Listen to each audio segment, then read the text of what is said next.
Dans toute la démarche de renouvellement de notre mode de développement, il est important qu'on se réapproprie certains mots. Alors justement, pensez que se développer, croître, ça veut dire grandir.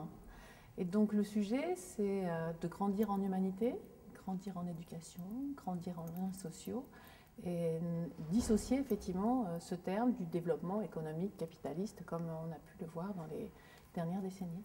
Il est clair qu'aujourd'hui on a deux approches, une approche de transformation radicale, et donc la question va être vers quelle transformation radicale on veut aller pour être dans le sens de meilleure répartition des richesses, d'un meilleur équilibre à travers le monde, et l'autre tendance, ça va être adaptons le système.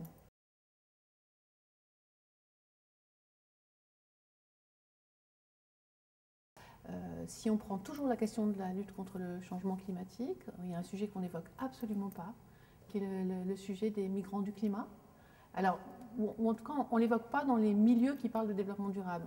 Évidemment, les gens qui s'occupent de la question des migrations sont très sensibilisés, mais dans les négociations internationales, pour l'instant, on fait absolument le vide sur ces questions-là. Or, on attend plus de 250 millions de personnes sur les routes d'ici 2030, et sur des migrations qui seront plus seulement régionales, qui vont être effectivement à travers les différents continents. Donc pour l'instant on fait l'autruche, notamment en Europe, notamment en France, où on veut fermer nos frontières, mais les gens arriveront. Et donc le sujet, c'est que pour la première fois dans l'histoire de l'humanité, on pourrait anticiper des migrations massives. Alors est-ce qu'on peut être collectivement intelligent? Est-ce qu'on peut avoir une créativité humaine plus solidaire et commencer d'abord à comprendre ce qui va se passer et ensuite à se préparer à être ici au nord des territoires d'accueil.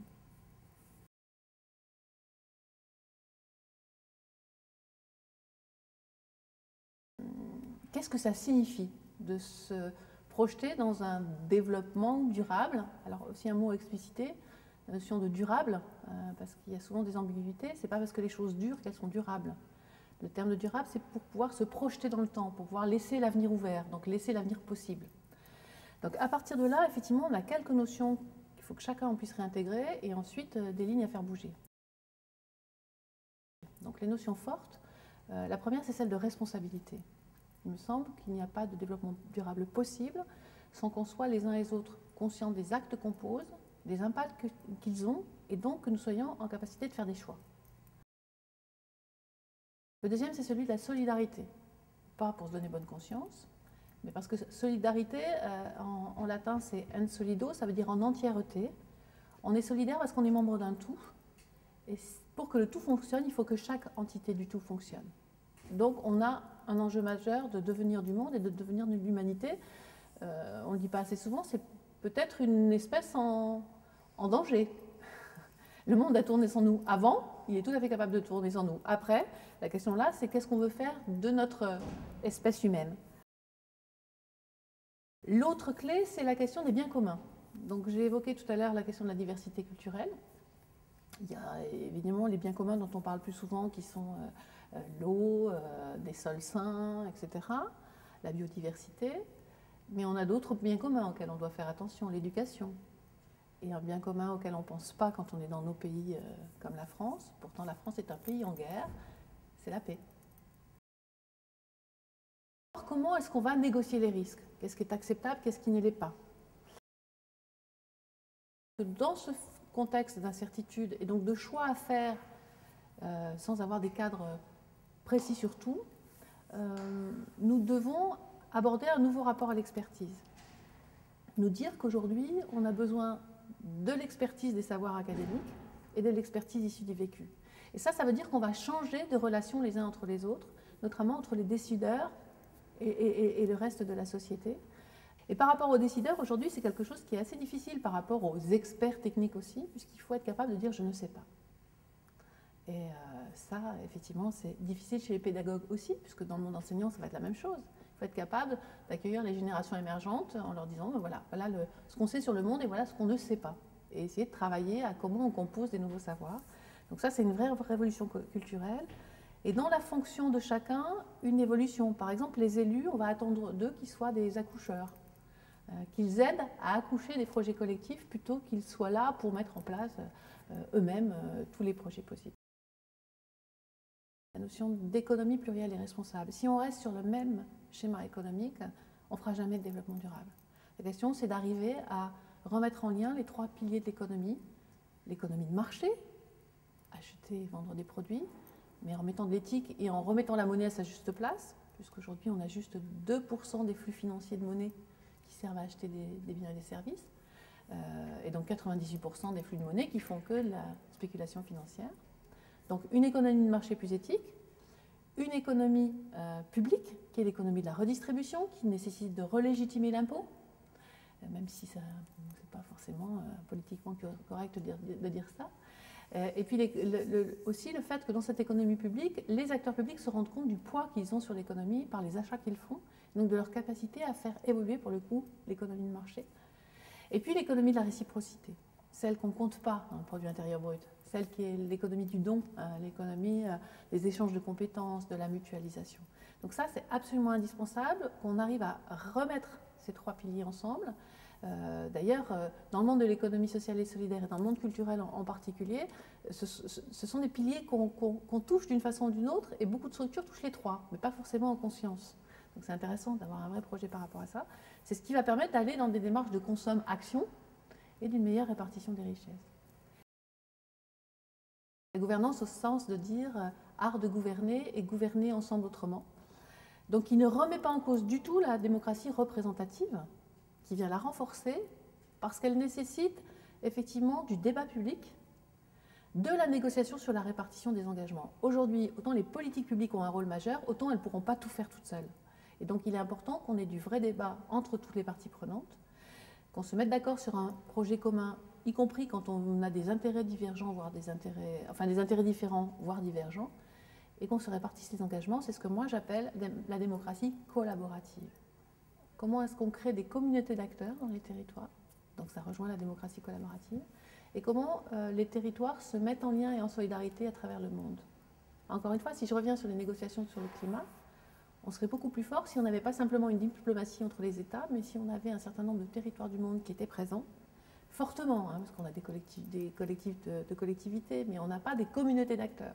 Il va y avoir vraiment des communautés d'acteurs qui disent « Ok, banco, nous on est prêts à faire ça, si les États vous ne suivez pas, c'est pas grave, nous on y va quand même. » C'était la position de Seattle au moment du protocole de Kyoto, quand les États-Unis avaient refusé de signer le protocole et la ville de Seattle avait dit « Mais moi, j'y vais quand même. » L'idée du développement durable, on va arriver à la faire grandir si on trouve l'adhésion de la population, l'adhésion des décideurs, puisque effectivement on a beaucoup de choses à changer. Et changer simplement par la force, c'est peu productif. Donc le bon curseur à trouver. Et alors on a des textes qui ne font pas forcément loi en tant que telle, mais qui font référence, qu'on peut se réapproprier par rapport à ça. Et je pense notamment à la Déclaration des droits de l'homme de 1948, qui donne des bases absolument fabuleuses. Alors il manque quelques éléments dans le rapport à la nature, par exemple, parce qu'en 1948, la réflexion ne s'était pas faite de cette façon-là. Quelques éléments d'ajustement sur passer des droits individuels aux droits collectifs. Et puis la question de la répartition des richesses qui n'est pas mise en tant que telle. On dit bien chacun doit avoir un revenu décent, mais on ne dit pas effectivement chacun doit être vigilant pour que l'équilibre se trouve. Changer nos outils de pilotage, et donc notamment changer nos indicateurs et aller vers la recherche de nouveaux indicateurs de richesse.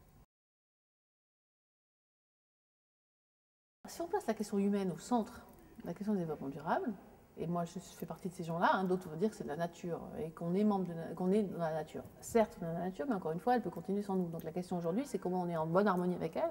Mais est-ce que, oui ou non, on a envie que l'humanité perdure? Moi, oui. Et donc je pense que la question humaine est au centre de la notion de développement durable. Et c'est d'ailleurs pour ça qu'à l'École des Mines, on crée une chaire qui va s'appeler Développement humain durable et territoire. Parce que la question humaine est au centre pour deux raisons. Effectivement, est-ce qu'on veut continuer en humanité? Et deuxième raison, pour agir en développement durable, c'est la question de l'activité humaine qui est fortement en jeu. Donc, pour ces deux raisons, on est bien au centre. À partir de ce moment-là, si la question humaine est au centre, la question culturelle est au centre. Mais elle est au centre dans cette réalité-là, c'est-à-dire parce qu'on est tous acteurs de la culture. Enfin, c'est un débat qu'on a eu ici hier, qu'on a eu à d'autres endroits. Considérer qu'on est tous acteurs de la culture, ensuite, certains sont artistes.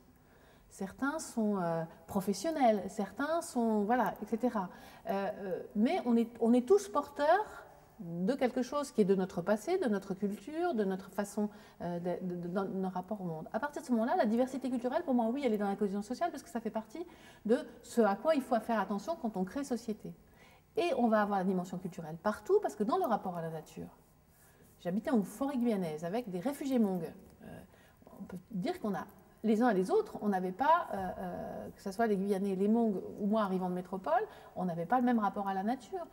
Chez les Japonais, je ne parle pas japonais, mais j'ai appris qu'à une époque, avant, quand on parlait de la nature, c'était un sujet. Et puis au cours du XXe siècle, le mot a changé, c'est devenu un objet. Et puis en ce moment, il y a un retour en force pour que la nature redevienne un sujet. Donc on voit bien que la façon dont enfin, notre culture va influer sur notre rapport à la nature. Voilà, donc moi il me semble, et puis on peut le prendre dans tous les éléments, notre rapport à l'argent, c'est une question culturelle. Hein, si on est dans des pays à forte majorité catholique dans leur histoire comme la France, ouh là là, l'argent, il ne faut surtout pas en parler. Hein.